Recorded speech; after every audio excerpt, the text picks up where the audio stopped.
નમસ્કાર મિત્રો, જેનેટમાં તમારું સ્વાગત છે અને હું છું નૈમિષ. તમે ઇન્ડિગોને તો જાણો જ છો.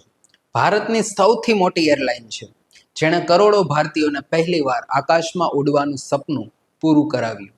પણ શું તમે તેની એક કથિત રમત વિશે જાણો છો, જેણે દિલ્હીમાં જે સરકાર છે તેને માત્ર 48 કલાકમાં ઝૂકવા માટે મજબૂર કરી દીધી? આ કોઈ સામાન્ય વિવાદ નથી.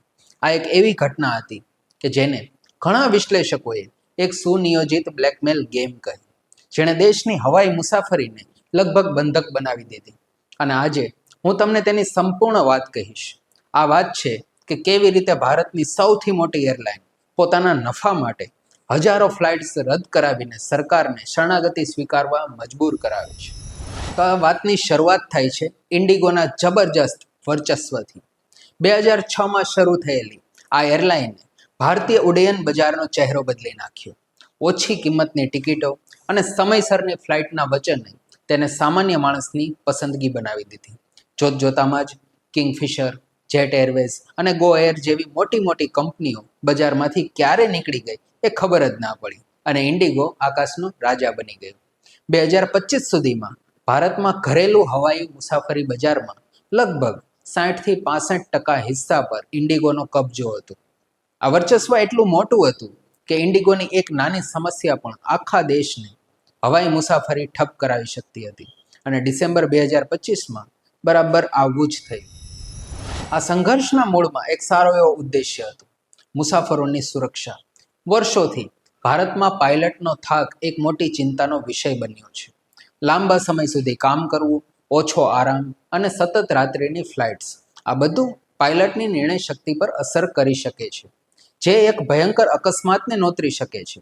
આ સમસ્યાને ઉકેલવા માટે ભારતની ઉડ્ડયન નિયમનકારી સંસ્થા DGCA એટલે કે directorate general of civil aviation તેને 2024ની શરૂઆતમાં નવા નિયમો અમલમાં મૂક્યા, જેને flight duty time limitation FDTL કહેવાય છે.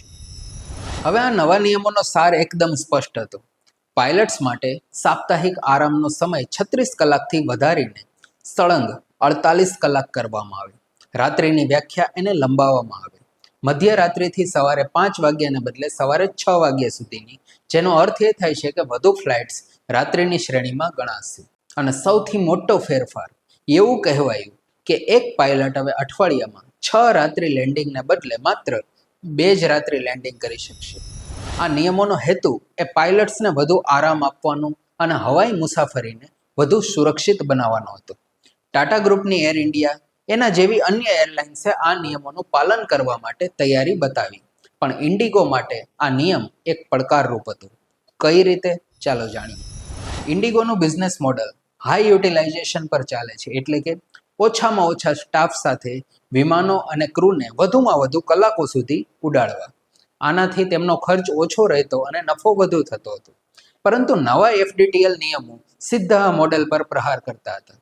આરામના કલાકો વધારવા અને રાત્રિ લેન્ડિંગ પરના પ્રતિબંધોનો અર્થ એ હતો કે ઇન્ડિગોને તેના હાલના ઓપરેશનને ચાલુ રાખવા માટે લગભગ 15થી 20% વધુ પાયલટની જરૂર પડે. આનો સીધો મતલબ એ હતો કે ખર્ચમાં મોટો વધારો થવાનો છે.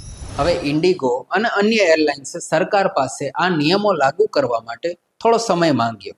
આખરે સરકારે આ નિયમોને નવેમ્બર 2025 સુધીમાં સંપૂર્ણપણે લાગુ કરવાનો નિર્ણય કર્યો, જેનાથી એરલાઇન્સને તૈયારી કરવા માટે લગભગ 2 વર્ષનો સમય મળ્યો. પરંતુ એવું લાગે છે કે કંપનીએ આ સમયનો ઉપયોગ તૈયારી કરવાને બદલે એક અલગ જ વ્યૂહરચના ઘડવામાં કર્યો. હવે અહીંથી જ શરૂ થાય છે બ્લેકમેલની ગેમ. નવેમ્બર 2025માં જેવા નવા નિયમો સંપૂર્ણ રીતે લાગુ થયા, ભારતીય ઉડ્ડયન ક્ષેત્રમાં ભૂકંપ આવી ગયો અને આ ભૂકંપનું કેન્દ્ર હતું ઇન્ડિગો. હવે આ જ સમયે પાયલટ યુનિયનોએ આરોપ લગાવ્યો કે તૈયારી કરવાના 2 વર્ષ હોવા છતાં ઇન્ડિગોએ જાણી જોઈને જરૂરિયાત મુજબ નવા પાયલટ્સની ભરતી ન કરી. તેમનો આરોપ હતો કે ઈરાદો તેનો સ્પષ્ટ હતો: જ્યારે નિયમો લાગુ થશે અને પાયલટની અછતને કારણે ફ્લાઇટો રદ થવા લાગશે, ત્યારે દેશભરમાં અંધાધૂંધી સર્જાશે અને આ અંધાધૂંધીનો ઉપયોગ સરકાર પર દબાણ લાવવા માટે કરવામાં આવશે, જેથી તેઓ નિયમો પાછા ખેંચી લે. આ એક ખતરનાક રમત હતી, પણ તેના પ્યાદા કોણ હતા ખબર છે? ભારતના લાખો સામાન્ય મુસાફરો. મિત્રો, ડિસેમ્બરની શરૂઆત, શિયાળાની રજાઓ અને લગ્નની મોસમ, આ રમત શરૂ બિલકુલ આ જ સમયે થાય છે. પહેલા દિવસે 100 પછી 200 ફ્લાઇટ રદ થવાનો સિલસિલો શરૂ થયો. 5 ડિસેમ્બર 2025ના રોજ પરિસ્થિતિ ચરમસીમાએ પહોંચી. તે દિવસે ઇન્ડિગોની સેંકડો ફ્લાઇટ કાં તો મોડી હતી અથવા તો સંપૂર્ણપણે રદ હતી. માત્ર ગણતરીના દિવસોમાં રદ થયેલી અને ગંભીર રીતે પ્રભાવિત ફ્લાઇટનો આંકડો 2000ને પાર કરી ગયો. દિલ્હી, મુંબઈ, બેંગ્લોર, અમદાવાદ જેવા મોટા એરપોર્ટ પર અરાજકતાનો માહોલ હતો. હજારો મુસાફરો, જેમાં વૃદ્ધો, બાળકો અને દર્દીઓનો પણ સમાવેશ થતો હતો, કલાકો સુધી એરપોર્ટ પર ફસાયેલા રહ્યા. લોકોને કોઈ માહિતી મળતી ન હતી. કસ્ટમર કેરની હેલ્પલાઇન એ જામ હતી અને એરપોર્ટ સ્ટાફ પાસે કોઈ જ જવાબ ન હતો. હવે આ સંકટની આગમાં ઘી હોમવાનું કામ ટિકિટના ભાવોએ કર્યું. બજારમાં ઇન્ડિગોની ફ્લાઇટની અછતનો લાભ ઉઠાવીને અન્ય એરલાઇન્સ દ્વારા કેટલાક રૂટ પર ટિકિટના ભાવ અનેક ગણા વધારી દેવામાં આવ્યા. મુંબઈથી દિલ્હીની ટિકિટના ભાવ દુબઈની ટિકિટ કરતાં પણ મોંઘા થઈ ગયા. આવા તો અહેવાલો આવે છે. લોકો પાસે કોઈ વિકલ્પ ન હતો. લગભગ 60% ઘરેલું બજાર પર કબજો જમાવીને બેઠેલી ઇન્ડિગોએ દેશના અડધા આકાશને બાનમાં લીધું હતું અને સામાન્ય માણસ લૂંટાઈ રહ્યો હતો. મીડિયામાં હાહાકાર હતો, સંસદમાં હોબાળો હતો અને સરકાર પર ભારે દબાણ આપવામાં આવ્યું. હવે સરકાર એક વિચિત્ર પરિસ્થિતિમાં ફસાઈ ગઈ હતી. એક તરફ પાયલટની સુરક્ષા માટે બનાવેલા નિયમોનું પાલન કરવાની જવાબદારી અને બીજી તરફ દેશભરમાં લાખો મુસાફરોની હાલાકી અને વધતા જતા જાહેર રોષને શાંત કરવાની ફરજ હતી. ઇન્ડિગો દેશની સૌથી મોટી એરલાઇન હોવાથી તેને નિષ્ફળ થવા દેવાય તેમ ન હતું, કારણ કે તે ટુ બિગ ટુ ફેલ બની ચૂકી હતી. શરૂઆતમાં તો ડીજીસીએએ કડક વલણ અપનાવ્યું અને ઇન્ડિગોના સીઈઓને કારણદર્શક નોટિસ ફટકારી. પરંતુ એરપોર્ટ પરની અંધાધૂંધી અને મુસાફરોની પીડા સામે સરકાર કેટલોક સમય ટકી શકે. ઇન્ડિગોએ ડીજીસીએને સત્તાવાર રીતે નિયમોમાં છૂટછાટ આપવા માટે વિનંતી કરી અને પછી જેનો ડર હતો એ જ થાય છે. 48 કલાકના ભારે દબાણ અને અંધાધૂંધી પછી સરકાર નમતું જોખે છે. ડીજીસીએએ ઇન્ડિગોને કેટલાક મુખ્ય નિયમોમાંથી ફેબ્રુઆરી 2026 સુધી એક વખત માટે કામચલાઉ છૂટછાટ આપી દીધી.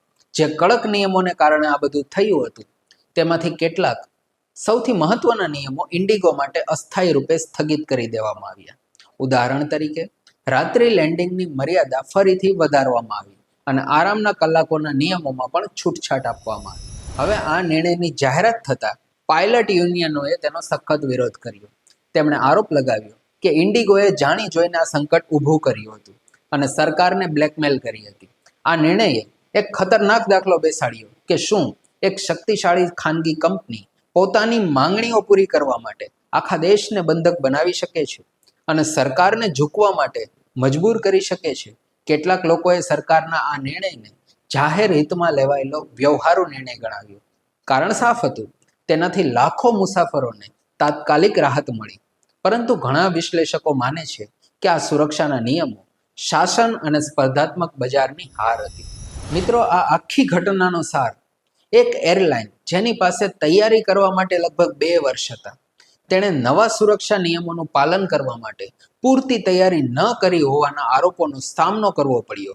જ્યારે નિયમો લાગુ થયા ત્યારે તેણે પાયલોટ્સની અછતનું કારણ આપીને હજારો ફ્લાઇટ રદ કરી નાખી અને દેશભરમાં અરાજકતા ફેલાવી અને અંતે સરકાર પાસેથી નિયમોમાં છૂટછાટ મેળવી લીધી.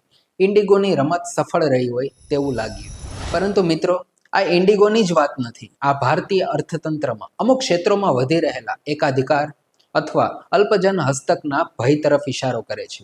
જેમ ટેલિકોમ ક્ષેત્રમાં અમુક કંપનીઓનું વર્ચસ્વ છે, તેમ ઉડ્ડયન ક્ષેત્રમાં ઇન્ડિગો અને ટાટા ગ્રુપ મળીને બજારનો મોટો હિસ્સો ધરાવે છે અને સ્પર્ધા ઓછી છે. જ્યારે બજારમાં સ્પર્ધા ઓછી થાય છે ત્યારે ગ્રાહકો પાસે વિકલ્પો બચતા જ નથી. કિંમતો વધી શકે છે અને કંપનીઓની મનમાની વધતી જાય છે. આ ઘટના આપણી સામે એક મોટો પ્રશ્ન ઊભો કરે છે. શું એક ખાનગી કંપની આટલી શક્તિશાળી હોઈ શકે કે રાષ્ટ્રીય નીતિને પ્રભાવિત કરી શકે છે? અને ભવિષ્યમાં આવી ઘટનાઓનું પુનરાવર્તન ન થાય તે માટે સરકાર અને નાગરિકો તરીકે આપણે શું કરી શકીએ? તો હવે વાત કરીએ કોલ ટુ એક્શનની. આ વિશે તમારા વિચારો શું છે? શું સરકારનો નિર્ણય સાચો હતો? શું આ માટે ખરેખર ઇન્ડિગો જ જવાબદાર છે? તમારા મંતવ્ય નીચે કમેન્ટમાં જરૂર જણાવો. અને જો તમે આવા જ વધુ બિઝનેસ કેસ સ્ટડી અને ઊંડાણપૂર્વકના વિશ્લેષણ જોવા માંગતા હો તો અમારી ચેનલને સબસ્ક્રાઇબ કરવાનું ના ભૂલશો. અને હા, બેલ આઇકન જરૂર દબાવજો, કારણ કે અમારા અપડેટ તમને ત્વરિત મળતા રહે. ધન્યવાદ.